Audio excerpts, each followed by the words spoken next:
Hello, you're watching one of the parallel sessions entitled Halal Ingredients, Sustainable Halal Food System for the Future. My name is Rizal Zulkapli and I am a news editor at Astro Awani and co-anchor of Leader Speakeasy with Rizal and Rosina. This session is part of the 13th World Halal Business Conference 2021, organized by the Halal Development Corporation Berhad and hosted by the Ministry of International Trade and Industry Malaysia. This year's theme is Halal, the Catalyst for Universal Economic Recovery. Whbc, formerly known as the World Halal Conference, is a renowned annual conference hosting a multitude of halal stakeholders to share collective experiences and expertise and subsequently deliberate on a common platform on the various challenges facing the industry. Now, before we start today's discussion, let me present some numbers and facts. According to the Ministry of Trade and Industry Malaysia, or MITI, in a report titled Recollective Global Edition 2021, the global halal market is a whopping $3 trillion market. Fjord Markets expects the global halal food and beverages market to grow to about $2.18 trillion by 2028. From about $1.3 trillion in 2020. Now, HDC reports that currently the largest sectors or halal sectors are food and beverages, representing about 60 to 65% of the global halal industry, followed by pharmaceuticals at around 13 to 15% and cosmetics at around 5 to 6%. The Malaysian government has unveiled various incentives ranging from tax and import-export duty exemptions to capital assistance and fast-track approval of manufacturing licenses to capture this market further. These measures also attract investors to tap into the ASEAN halal market with an estimated market size of about $900 billion. Now, our focus today for today's discussion is very specific. The elements that make up the finished products that you and I consume every day.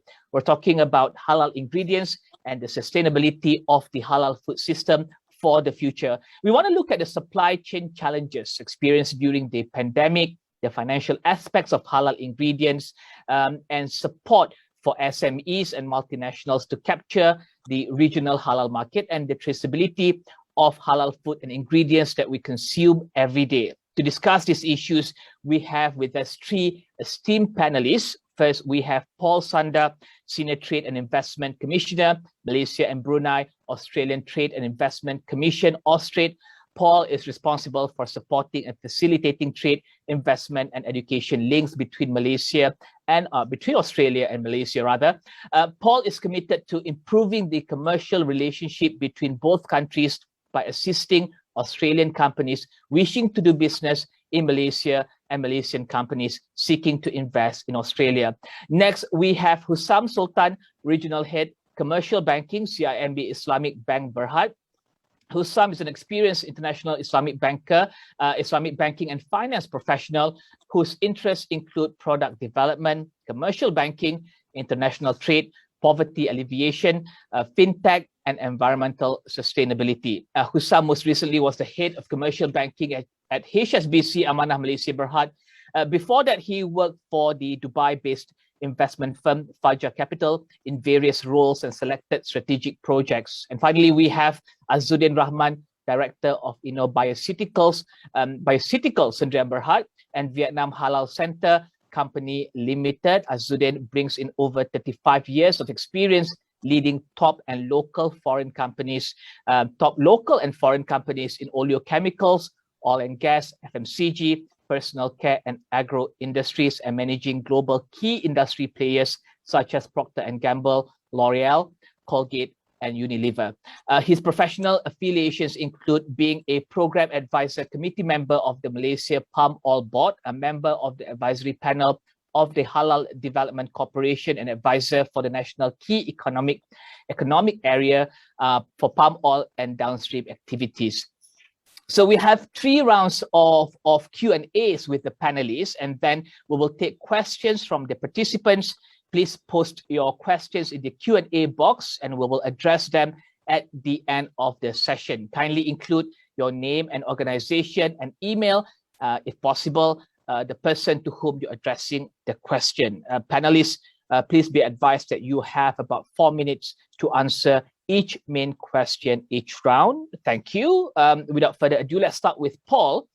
Paul, thank you for joining us. Paul, according to research firm Dina Standard in 2019, Australia is the 4th largest exporter of halal food and beverages to the Organization of Islamic Cooperation Countries, OIC, with 7.8 billion Australian dollars worth of goods exported in 2018, with a compounded annual growth rate of about 6.3%. It is predicted that exports would double over the next decade to about 14.6 billion Australian dollars.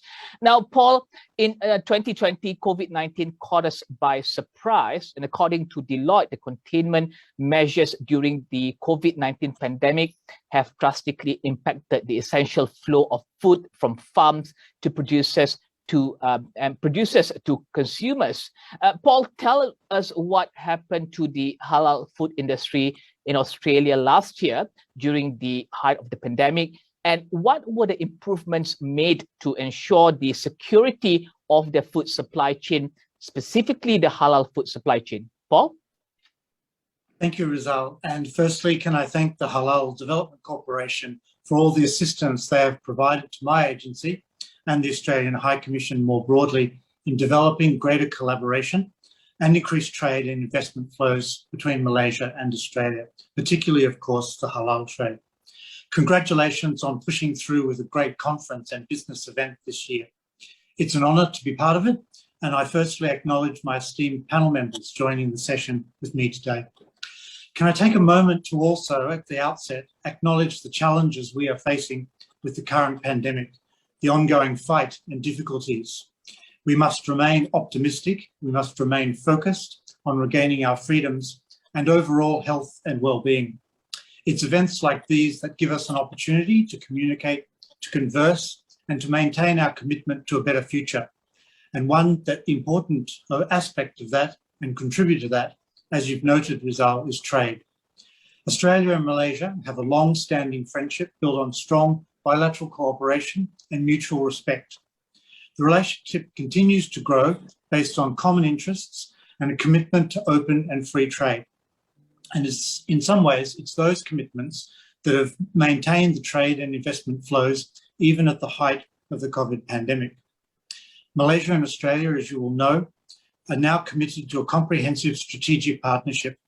This CSP, as it is known, will expand collaboration in health, education, the digital economy, as well as in new areas of science and innovation. And specifically, it's innovation that is going to really push the halal trade to what it really can be between Malaysia and Australia, but also other markets and other jurisdictions. Coming to and addressing the specifics of your question, as you will know, Australia is a nation heavily reliant on international trade and exports. We pride ourselves on the quality of our products that are backed by an extremely robust regulatory and standards regime, which we believe is second to none. But more importantly, our farmers and agribusiness communities are extremely resilient. And it's this resilience that has helped us keep the halal trade flowing through the pandemic. As you will also know, we've faced droughts, floods, bushfires, and of course the pandemic over the last few years. But I continue to see optimism amongst our farming communities. And just on Twitter in the last few days, I was pleased to see some very positive messages from our farming communities on rebuilding herds and a 6-foot-high canola crop. We're seeing new records for production this year. So the disruptions have been significant, as they have been globally, and logistics and labour issues specifically have produced difficulties in enabling the harvesting of crops, for example, and given the restrictions on travel. So strengthening and protecting those supply chains, as you mentioned, including the trade in halal ingredients and products that's so important to Malaysia and Brunei, was paramount. An estimated 120,000 jobs in agriculture, seafood, aviation and the logistics sectors have been at risk throughout the pandemic. So not to mention those regional communities that rely on agriculture to maintain local economies. One initiative that I might quickly mention is part of the government's strategic response to overcoming those supply chain problems. And that's our International Freight Assistance Mechanism, or IFAM, as we call it. So IFAM subsidies help alleviate export and logistic costs incurred by Australian exporters so they can continue to access those international markets. So there's been total funding of almost $1 billion to date since April 2020. And that means that 9 very important Australian ports have been reconnected with 58 international destinations. So that's helped the movement of particularly high value perishable Australian products to our international customers. So aside from minimising disruption in logistics, Australia has also launched what we term the Agribusiness Expansion Initiative. And that's an initiative committed to helping specific agribusiness exporters, particularly beef, for example, a lot of those inputs that go into the halal trade, to diversify their international markets, to mitigate risk in those supply chains. And that's particularly relevant, of course, for our halal supply chains because of the dominance of agri-food and those ingredients that you've mentioned. So we believe these initiatives have been really successful in fortifying our supply chain resilience. It means obviously protecting our own Australian businesses, but I want to make this important point, that it means maintaining supply to our valued customers and consumers, and many of those are loyal partners over many decades in trade that are requiring products that meet strict halal certification and requirements. So not just the end products, but also those ingredients. So I'll leave it there, but I look forward to an interesting and evocative discussion. Thank you. Thank you very much, Paul, for that. If we have a bit more time later, or if we have time during the Q&A, we'll probably go into the digital aspect of the supply chain security. But let's move on to Hussam Sultan, Regional Head, Commercial Banking, CIMB Islamic Bank Berhad. Hussam, according to the 2020 Islamic Finance Development Report, global Islamic finance assets will reach about $3.69 trillion by 2020. These assets increased by 14% year on year, totaling about $3 trillion in 2019, with Islamic finance assets in Southeast Asia estimated to be around $685 billion. Tell us about the halal ecosystem, specifically the convergence of the Islamic finance, halal food, ingredients, and pharmaceutical industries. Where are we now? And how are banks like CIMB Islamic Bank supporting the halal food, ingredients, and pharmaceutical industries and the corresponding supply chains during the pandemic?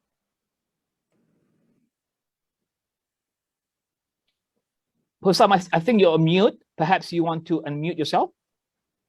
It's a common mistake of the pandemic, I'll call it.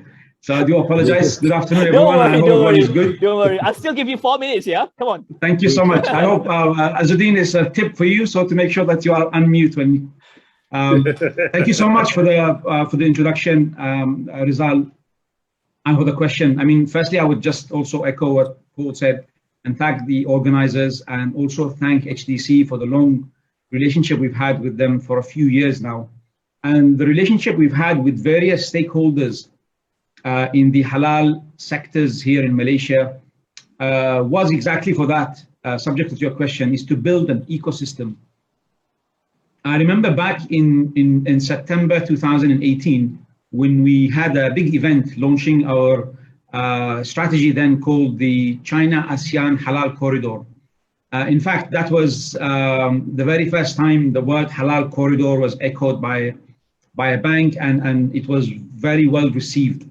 What we realized then is we as a bank play a major role in influencing customers, in supporting transformations, in supporting customers finding new opportunities.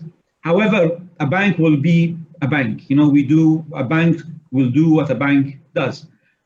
We need our partners. We need to have an ecosystem. We need those who are in the technology players. We need those in the government departments. We need those agencies like HDC, like CIMB on board. We need everyone to play their role in understanding the challenges we face, and we face them together.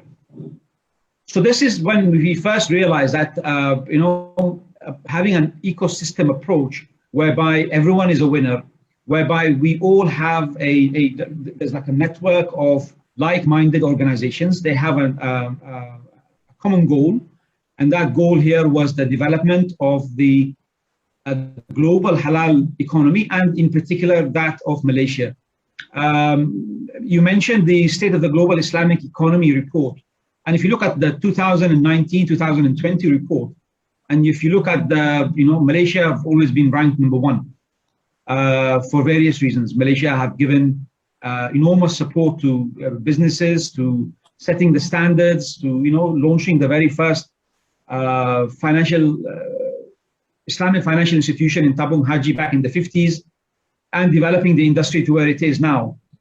Then we realized that organizations by themselves cannot do it alone. And we had several discussions, and we realized that Malaysia, while ranking #1 in terms of the exporters, Malaysia was number 15. If you look at the first top 10 exporters of halal products, you will see the first 9 are non-OIC members. The United States, Brazil, New Zealand, Argentina, Australia, even Thailand. The world's halal kitchen, #1 exporter of halal processed food. And we realized, there must be a gap here in the market that is, if you remove or if you isolate the big exports of livestock, whether it's poultry, the beef, meat, during Hajj seasons, etc., and you look at the ingredients, you realize that there's a lot of players here in Malaysia that they are either not certified halal, or they are certified but serving domestic market. In order to address this gap in the global market, we realize that there's a lot of organizations need to come together. Forming that ecosystem was crucial, and getting that understanding in place and getting everyone to understand what the role they play in pushing this agenda was one of the priorities that we had at that time.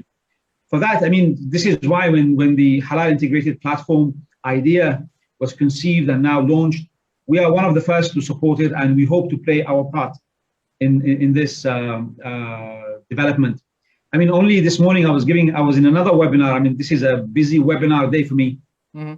I was giving another session at MIHAS on the synergies between halal and sustainability. And it's amazing when you see the world changing now post-COVID. There is increased awareness amongst consumers, amongst the millennials, about quality assurance, about knowing the ingredients, where they're coming from, how to trace those ingredients, whether halal or whether they are organic, whether they are those ingredients, as long as they have gone through a process of compliance with some standards, gives the consumer a lot of confidence and a lot of surety that this is a good product. And I think this is where we're heading. We as a bank have realized that this is a role we can play. Obviously with our partners and together with other key players, we can, I think, advance the halal agenda globally. What role can Islamic banks play? This is again another question we have raised before, whether Islamic banks should be part of the halalification process of end products. But maybe, that at some point in time that should be addressed separately.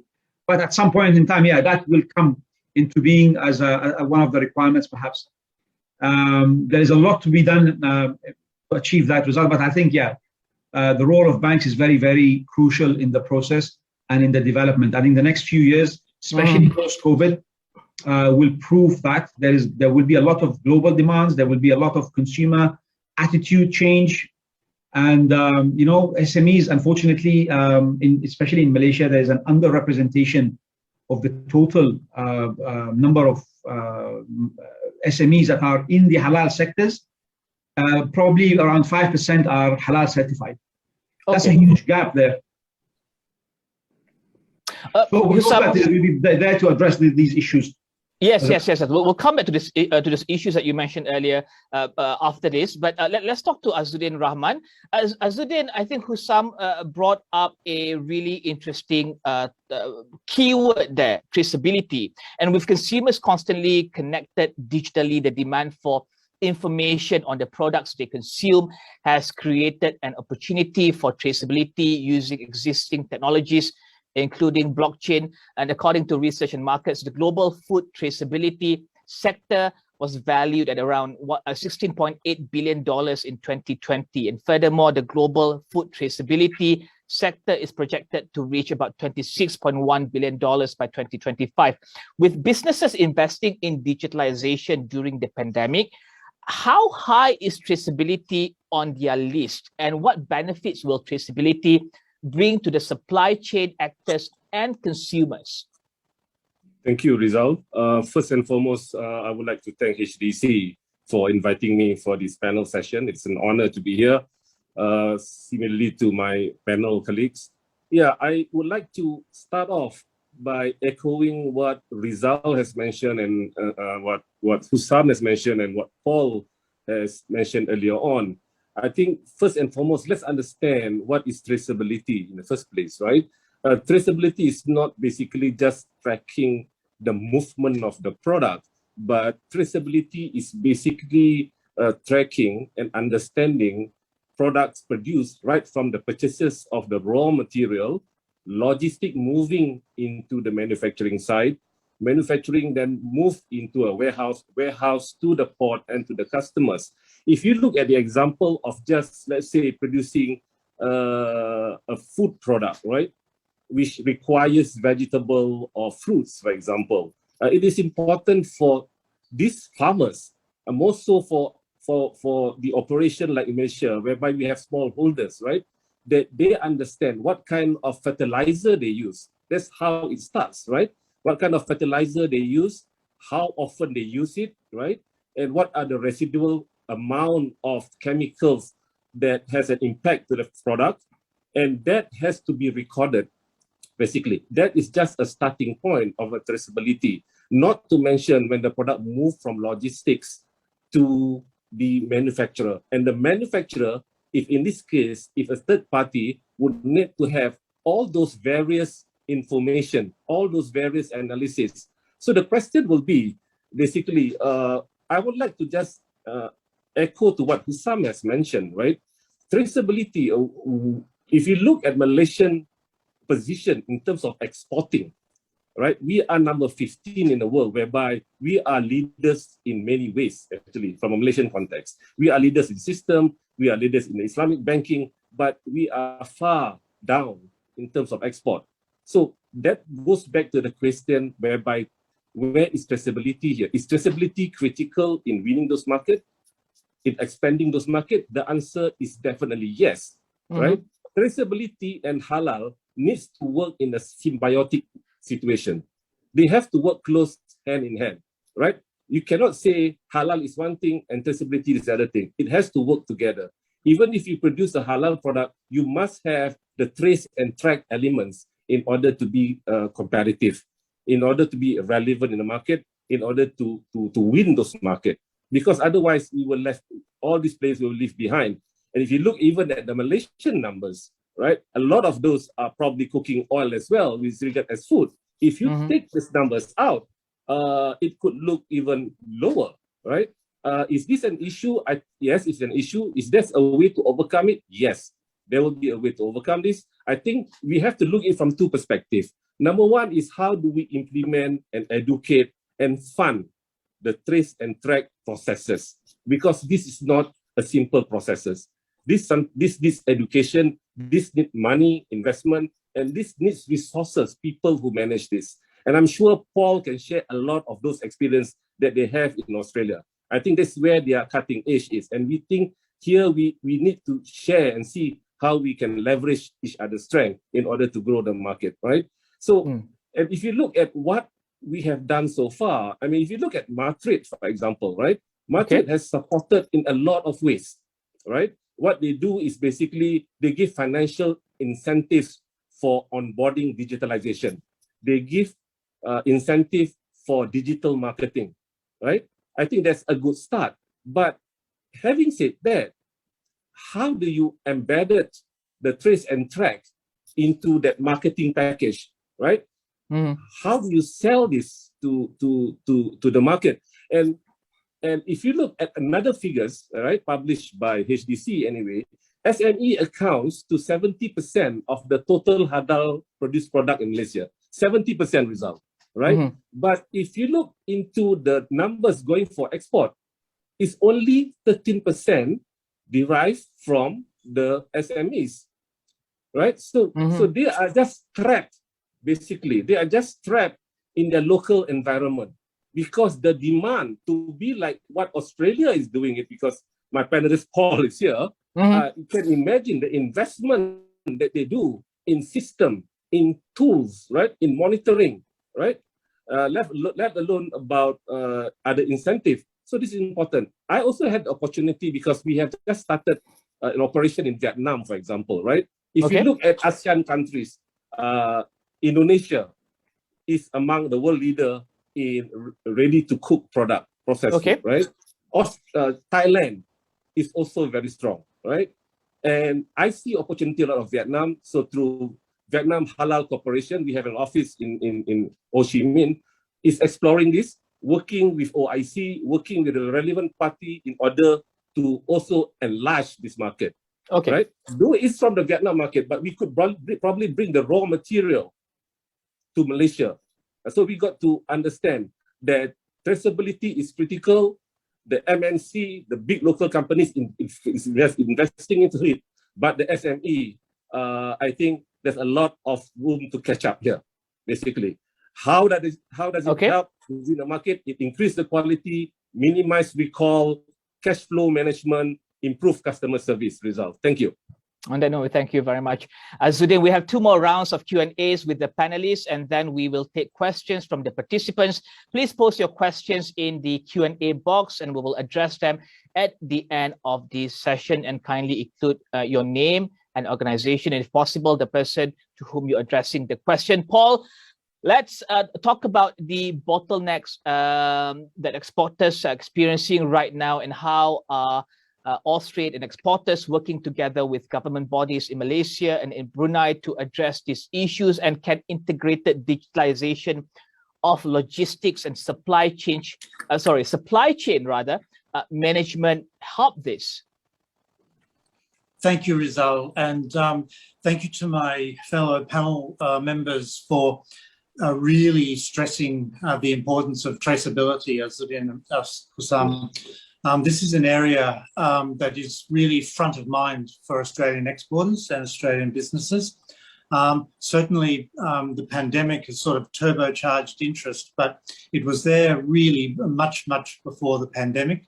For Australian businesses to remain competitive, and in today's landscape, for any business to remain competitive in an international sphere, the making sure that you're able to articulate really clearly the provenance of your products, your food products, your ingredients, to both businesses and consumers, but also managing the supply chains and traceability so that every step of the way you can see clearly exactly what is happening to the particular product, how it's being treated, how it's being stored. It's where we must go, and we know that in our conversations with our Australian businesses, it's really front of mind.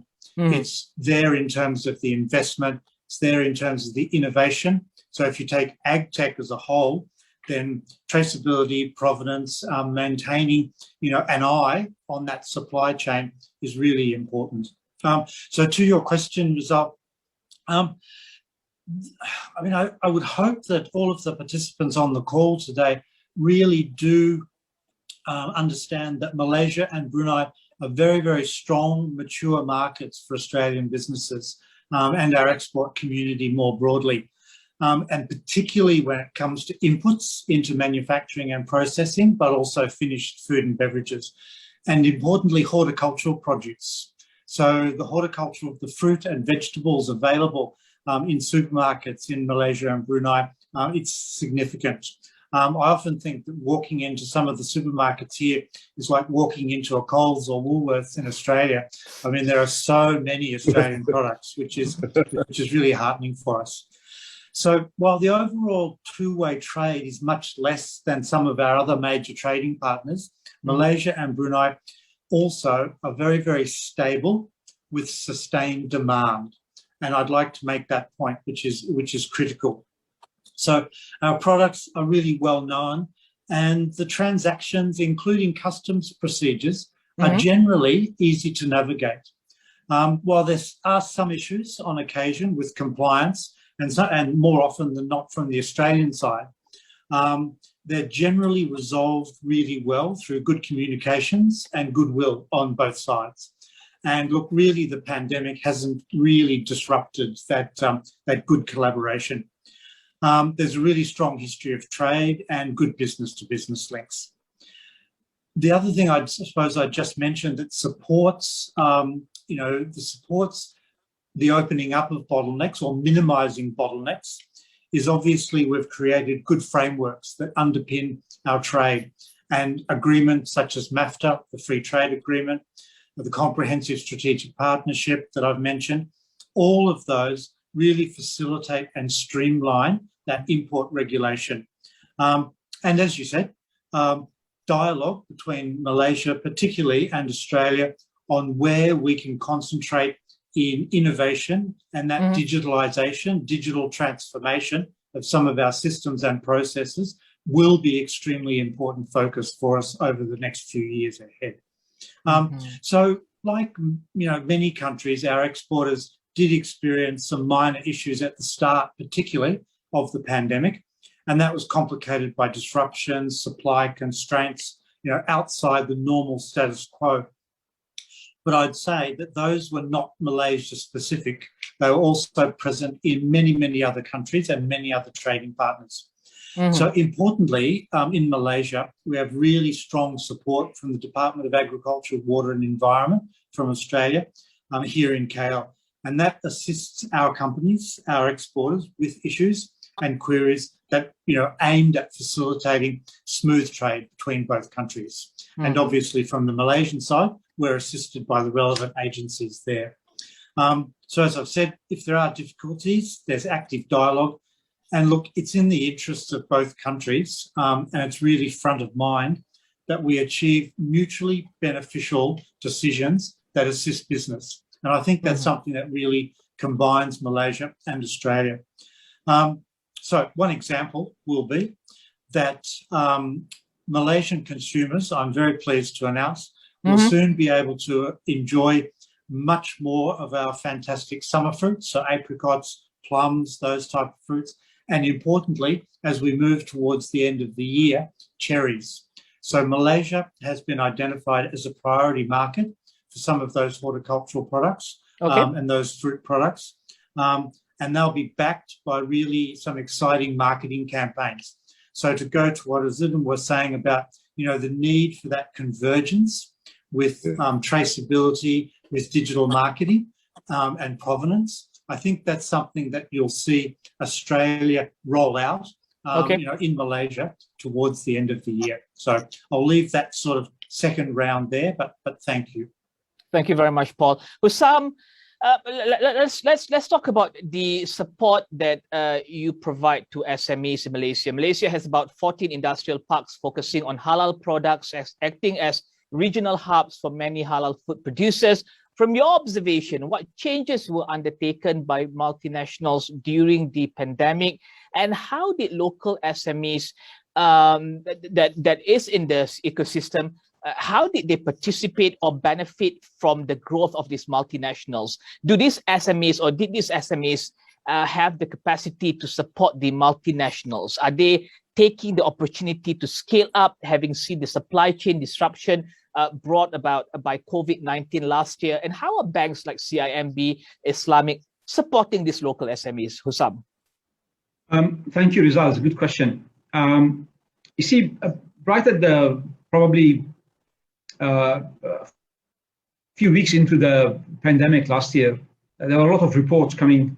I remember the Economist published a report saying, "Oh, one of the major global trade trends now is the diversification of supply chains away from China." For various reasons, many factories and those that feed into Western markets, especially in the Middle East, they're looking to diversify away from China for various reasons. At that moment, we thought, okay, that's another report, another analysis by The Economist. However, a few weeks later, we have started receiving leads and referrals, and we have engaged with a number of foreign companies, and we are in active dialogue with a number of foreign banks with regards to their customers, looking into different markets and especially looking at Southeast Asia.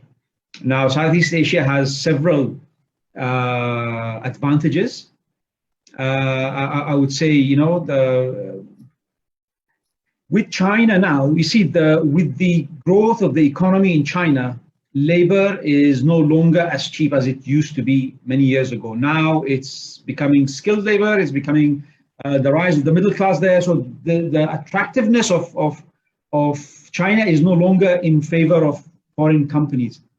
Not to say that, Malaysia will be the natural replacement for that, but Southeast Asia as a bloc, ASEAN as a bloc, Vietnam has certain advantages in terms of labor, in terms of the labor force. Malaysia has other key advantages here. We have, you mentioned the halal parks, and this is something that's very relevant because one of those companies, big companies that we spoke to last year, was looking at the advantages and the incentives the government of Malaysia have put in those halal parks. Another example is another company, German company, was also looking at some of the other incentives that the government has put to attract foreign investments into Malaysia, as put by MIDA. So we've had that discussion with a number of referrals from MIDA. Now, these are really two opportunities. The pandemic's still there. We cannot say that post-pandemic, we are still at the heart of the storm at the moment. What we see now are signs of what to come.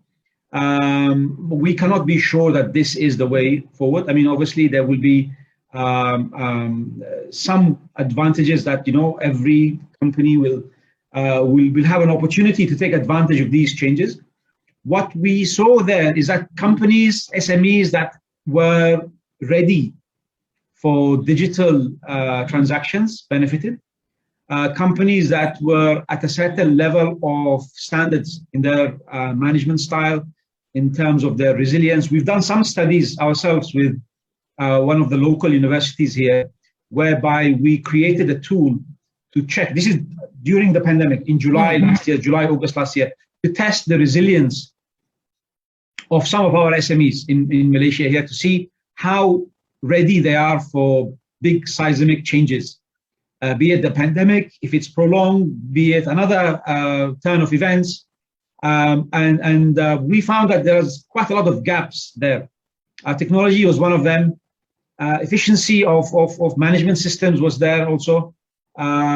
Training standards, adapting some certain international standards. All of these are challenges that we have looked into as a bank, and we looked at how could we work with our partners to address them. Obviously, we cannot be the provider of all solutions, but we work, for example, when we realized that some of our customers had to react quickly to setting up their e-shops, start selling their products online. We partnered with some of the providers of e-commerce platforms. We started running workshops and programs with them. We provided campaigns for our customers to start building their e-commerce shops, start offering their products. in brief, to answer your questions, Malaysia has a lot of advantages here. The government has given a lot of incentives. Malaysia is an attractive destination for certain sectors. And the SMEs of Malaysia are highly adaptable, I would say. Yeah. Faced the challenges of the pandemic, they responded well. The government has provided a number of initiatives, schemes, relief programs to make sure that those in business, that's good businesses, remain in business. Obviously, there will be some businesses who will disappear and hopefully come back in another format.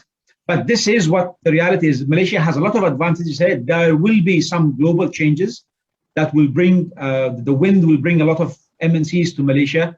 And I think we are in the process of getting our customers ready, whether it's with halal, whether it's with sustainability, whether it's with technology. Sustainability is one big factor there as well in consumer markets in Europe, in Americas, and in globally, actually.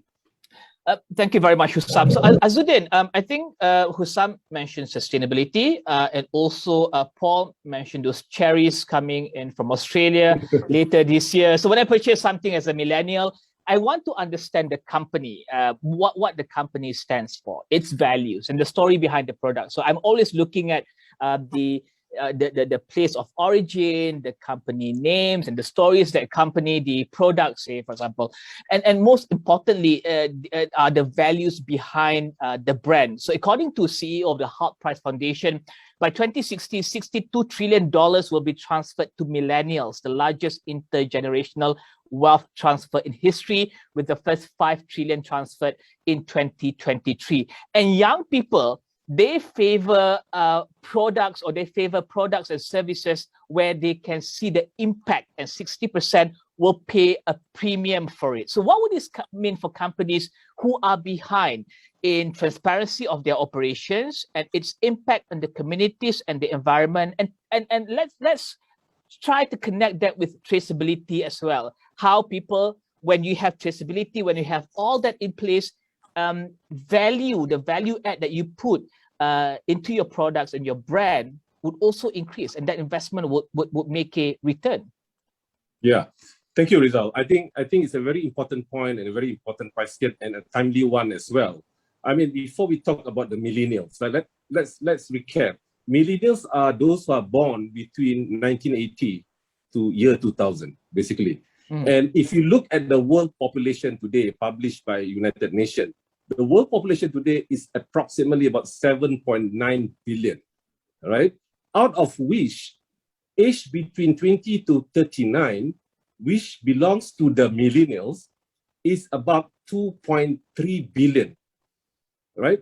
2.3 billion, which is second among the age group population, but the biggest one is under 20, which is 2.6 billion, but it is the 2.3 billion market, which is the millennials who are there with the spending power now. So that's point number one we need to understand. Point number two, we need to understand the behavior of the buying pattern of the millennials. There was a study done by USDA in 2018 that millennials basically buy from reference, right? That's point number one, which means they listen to key opinion leaders, what we call in the social media KOL, right? KOL could be, you know, if it's in the food business, it's a nutritionist, it's an expert, it's a chef, and things like that. Number two, they don't mind spending more. Surprisingly, millennials eat healthier food, which means they are prepared to pay more to have an organic food. They are prepared to pay for fresh food, and they spend lesser time on eating by 12 minutes, it seems, on average, to baby boomers, guys, right? So we eat much faster, it seems. So they want efficient, they want high quality, and they want a lot of things. But what do they really look at is basically high quality and sustainability as well, right? And you can only demonstrate that by having traceability in your system and embedded it, if possible, with halal. Without traceability, back to your question, Rizal, it's basically you will lose the market. This is no longer about having an edge. This is just being able to stay relevant into the market. And we are in the situation whereby millennials are basically the buying market, right? And if you look at the products on the shelf, I am sure there's a lot of the Australian products here, since one of my panelists are an Australian, right? If you look at how do they buy product from the shelf of the supermarket or through social media or through digitalization, right? They will probably look into the QR code, right? So that is QR code, there's barcode, whereby you can track basically almost everything. And it's up to you as a seller or a producer to incorporate how much information, in this case, if you install into a dynamic QR code, right? They can scan and they can see even the vision of the company, the quality of the product, and even your manufacturing, right? And this is what they are looking for. So trace and track is a must moving forward. Maybe you don't have to do in the full-blown situation, but you've got to start looking steps by steps in getting there to have some kind of traceability, because this is just crucial to just maintain and be in the market and win in the market. I would like to add comment to what Hussam has mentioned earlier on, right? All right. I think that's an important point as a Malaysian to look at where we are now. To say that we don't do enough, there's a lot of things that have been offered by many government agencies, by Austrade, by HDC, by the industry, by the banks. But I think personally, what is missing is putting the dots together to coordinate. We got to redefine and understand what are the critical success factors, right?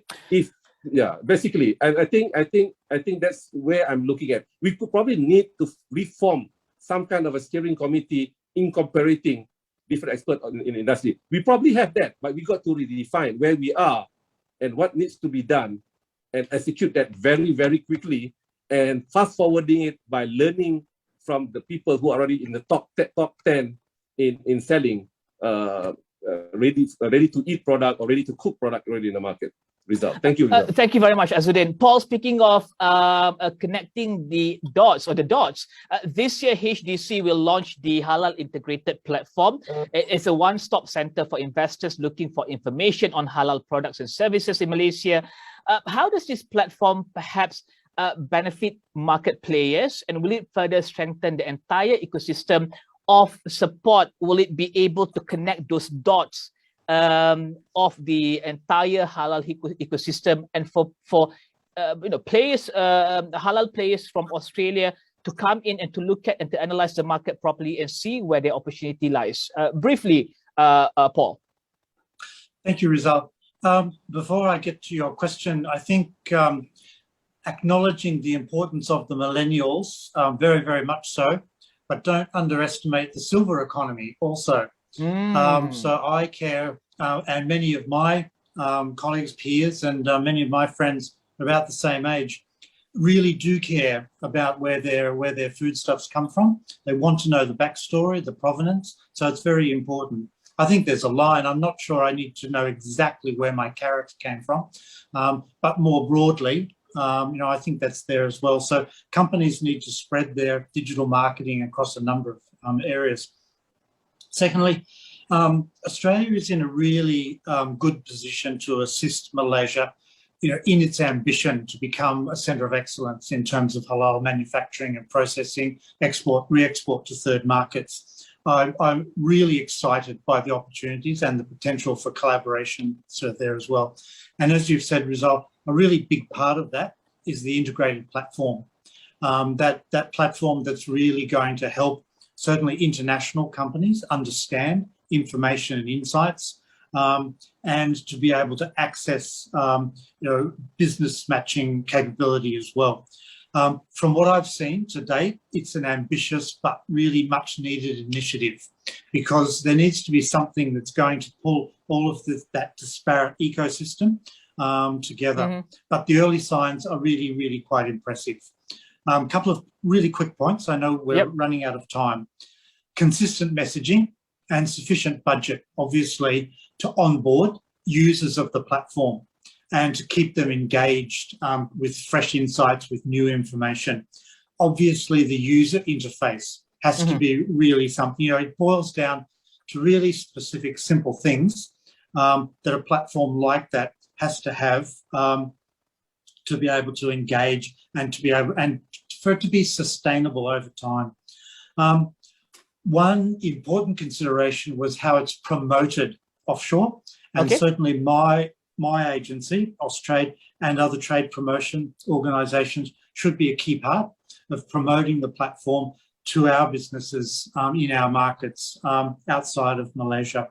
One important point in that type of messaging is that Australian businesses and other international businesses, I think, understand the importance of halal certification in accessing markets, but it shouldn't be seen as a burden, something that's difficult that we have to do it because there's no choice. I mean, halal certification is really a value add. It's going to bring really something quite special. As we've touched on, it's not just about the Islamic markets. It's not just about the Muslim consumer. It's about all of those things. It's sustainability. It's about the sanitation, the cleanliness, the supply chain and logistics, managing all of those elements that go into it. So if the platform can pull all of that together in sort of easily understood and bite-sized pieces for our international companies, then, we're halfway there to really doing something special. So best of luck with it. I know it's a work in progress, but it looks good. Thank you very much, Paul. Hussam, how can banks like CIMB and other financial institutions support the halal integrated platform and beyond dollars and cents? Because I think I was really interested in the example that you gave just now about how banks like CIMB Islamic and also other banks out there who actually help SMEs to get onto e-commerce platforms. Beyond dollars and cents, what roles can financial institutions play to strengthen the SMEs? I mean, look, times have changed, and banks, like any other business, they have to change and adapt to the new norms. While, yes, we remain as a bank providing what banks provide, the credit, the lines, the payments, collections, accounts, in order to facilitate growth, in order to facilitate resilience for our SMEs in particular, banks will have to do a little bit more than just provide the traditional banking services. So we find now that, not just us, but most of the international banks, they provide a lot more than just banking services to their customers. They have access. I would like to say that banks are solution providers now more than just credit facilitators. When we had this discussion, as I mentioned in my first round, when we discussed the ecosystem, we realized that there is a role to play for the logistics companies, for the technology companies, companies that provide business matching platforms. If I want to buy from a supplier in Italy or a supplier in Korea, or if I want to see whether my product will appeal to the South American buyers, then I need to have access to that. I need to have a way that I can, but a better way than Google, basically. I want to have a way that, banks will help me filter this pool of suppliers. And so we have then solutions to provide there through our membership of the Trade Club Alliance. What other solutions can we provide? We partnered with technology providers, with sustainability consultants. So we provide our customers with sustainability consulting services free of charge if they are interested to start a journey in sustainability. We have, the world before COVID is different than the world after. I remember in early 2018, we were the first Islamic bank to close a transaction, letter of credit confirmation on a blockchain. This was the trend. I mean, I think blockchain was the most Googled word of 2018 at that time. So it was everyone's trying to explore and see what this is going to look like. Now the priorities have changed. The priorities is about remaining in business, is about growth, surviving the pandemic, finding a new way, rediscovering identities. And all that will come with some support from banks. Banks, what do? Banks influence their customers. We talk to managers, we talk to board, we value risk, we put a price to risk. Banks facilitate credit, banks raise red alerts early on if there's something wrong. Banks share the risk with their customers, so in a way they are also part of they have a skin in the game. So we are our businesses, we are every single SME of our customers, we are also that. So Hussam, we are looking to sorry, Hussam, but can I briefly get an answer for you? Can banks identify areas within the entire ecosystem where they can integrate Islamic finance with the halal industry? What opportunities do you see out there? What quick wins do you see out there that can be done really fast to perhaps kickstart the integration of Islamic finance with the halal industry, based on the first answer that you mentioned earlier, that Malaysia is number 1 when it comes to Islamic finance, but 15 when it comes to the export? Briefly, Hussam, before we move on to Azuddin. We see, back in late 2019, in December 2019, we launched what we call our Halal Biz Ready proposition for SMEs. And that's something that could be plugged into a halal integrated platform, whereby we provide financing solutions to SMEs who wish to start their certification process. With that comes consulting, find out the know-how, where to start, how to start, who can give me that training. That also, we got to provide that facility cross-border. If customers in other countries want to understand the Malaysian modus operandi or operandi for how the halal certification works, we can also work through the platform to connect those interested customers with other halal experts in the platform. What we can provide as a bank is the financing solutions, is the receivables financing, the supply chain financing solutions, payments, collections, cross-border transactions, business matching activities that we can do also, and help customers find new markets with trusted customers. That's what we can bring to the table. Azuddin, last question. Can traceability and other digital tools promote sustainability, especially sustainable development goal number 12, responsible consumption and production? According to the UN, edible food makes up approximately 1.3 gigatons of waste. How do we connect this to food security, responsible consumption, and digital tools? Because surely the halal ecosystem and supply chain must care about its impact on the environment and the communities. Azuddin. Yes, Rizal. Yes, traceability and digitalization obviously will provide support for sustainable development goals, especially in the area of responsible consumption and production, waste management and things like that, right? If you look at statistics in the US, 30% of the output of food are basically gone to waste, right? But with traceability, there is a lot of opportunity to cut this, basically. How do you do that, right? Because if you have a quality issue, basically, right, you can trace and track which specific batch that will have that particular quality issue. Maybe it's not because of the raw material, maybe because of contamination of the logistic part in the bin or somewhere else. And by having that, then you can just extract that particular batch and quality specifically and avoid what you call a stock out in the market, right? If you look, those are really excellent in traceability today are the pharmaceutical industry, for example. The pharmaceutical industry is the ultimate trace and track industry, basically, adhering to them, right? If you look in the case recently, the Moderna vaccine in Japan, which was cloudy, right? I mean, in normal circumstances, without proper trace and track, it will be a stock out. It will be like a worldwide stop to Moderna, but that did not happen, right?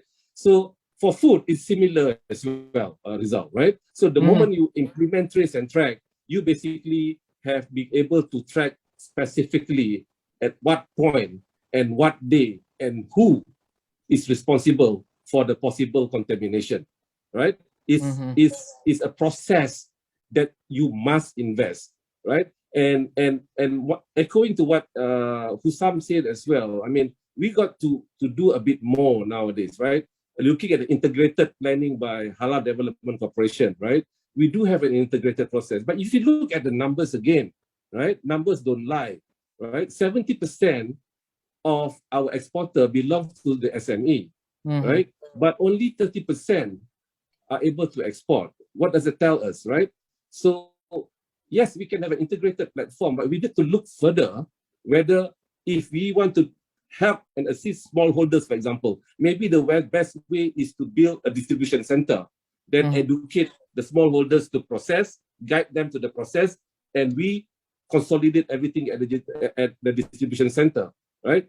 And assist them in terms of financings and things like that. We may need to identify certain target segments as to restart, re-push these processes, right? And this is what I see, for example, having the setup in Vietnam. At least I have a company in Vietnam setting up a process whereby we see there's an opportunity to bring the Vietnam product because they're high in resources to Malaysia and be part of the integrated facility that we have in Malaysia because they are higher in resources, right?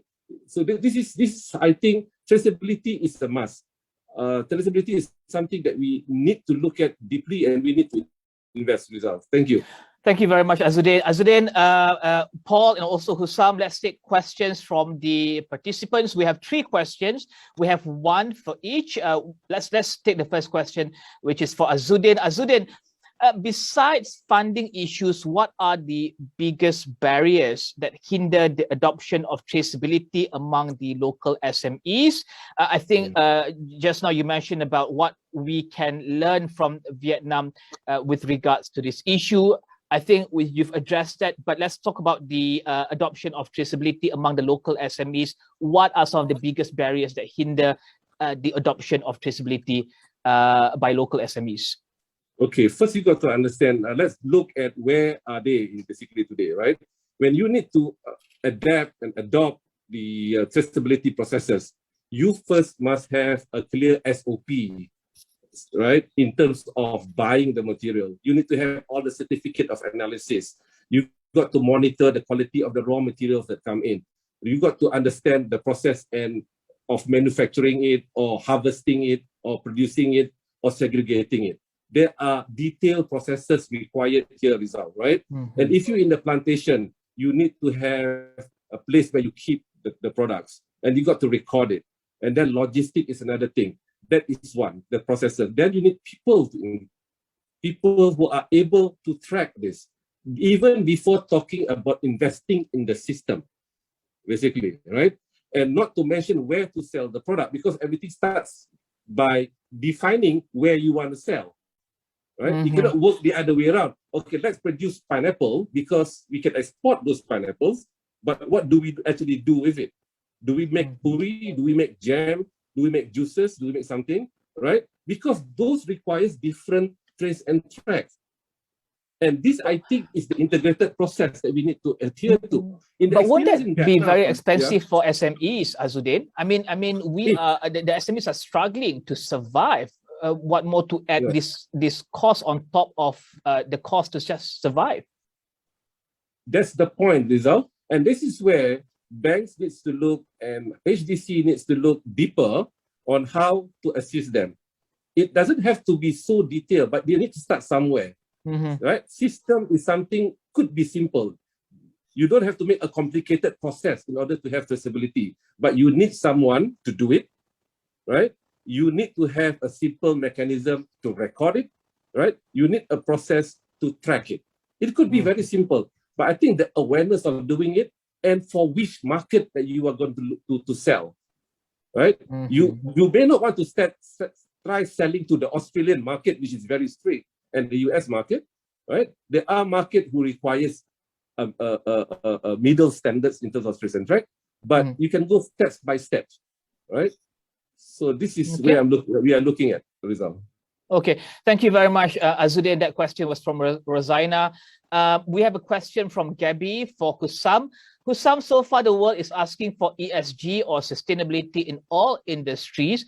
Would you say halal industry is meeting, or would you say that the halal industry is meeting the ESG standard, or how should the halal industry meet the standard if it's not still in line with ESG? Is halal already ESG, or should halal take another step further to become ESG compliant according to the standard of ESG?